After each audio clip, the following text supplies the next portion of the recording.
What's up, everybody? Welcome to part 2 of creating a reference photo in Photoshop.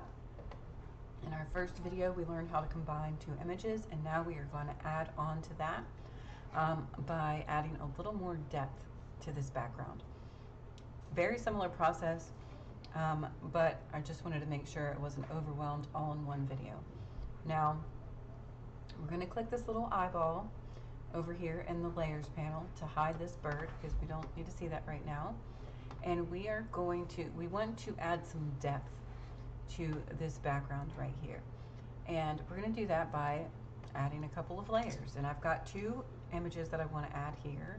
This white bokeh background and these snowflakes.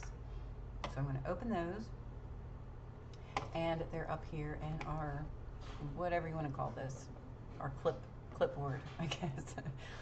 I'm sure that's not the accurate word, but that's what we're calling it. So the first thing I need to do is take the color out of this snowflakes image. Now, I love this image. I use it in pretty much everything I'm doing right now because I love the size and the depth of the light orbs in this photo.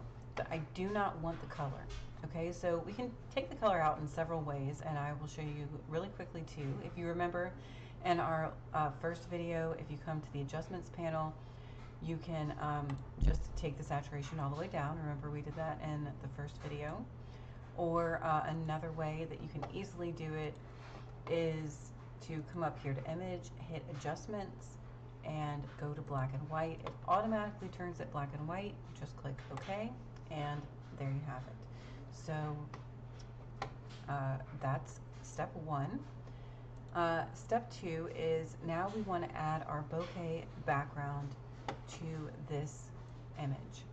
So you're going to do that by clicking on the picture that you want and dragging it down.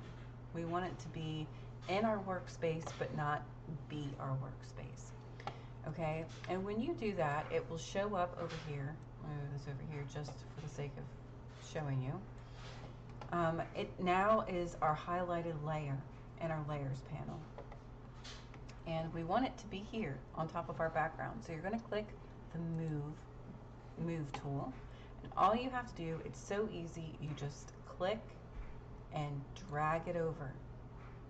Okay, and now it is laying over top of our original background, and I'm just going to pop this back up and go back to our original photo. And you can't see the background, but if I hide it, there it is, see? You can't see our background, and in order to change that, we can go over here to our layering options, and if you click, there's all different kinds of ways that you can get these images to mesh together, and that's going to be totally up to you how you want to do that. It's one of those things I hate to tell you, but you're just going to have to experiment until you find what works for you. I kind of like this. I can see some of the background and I can see some of the bokeh, but it's really a bit too much bokeh. So I'm going to go over here to the opacity, and I'm just going to lighten it up a bit, and I might have to lighten it up a whole bit. Let's see, about almost non-existent there, but almost non-existent. And let's see if we can tell any difference. Only slightly, but that's okay. All right, and now we want to add our next layer of our snowflakes. So once again, let me put it back up there. You just drag it down to where it's in your workspace. Click, make sure you have the move tool selected, and you just drag it over.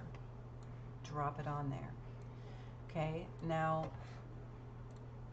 this doesn't fit exactly, and if you remember in our first video we talked about resizing an image. There's several ways to do that, but the easiest way is to hit Control T. It's going to transform your image, allow you to transform your image. Hold the Shift key, click on this little box, and drag it up until it fits.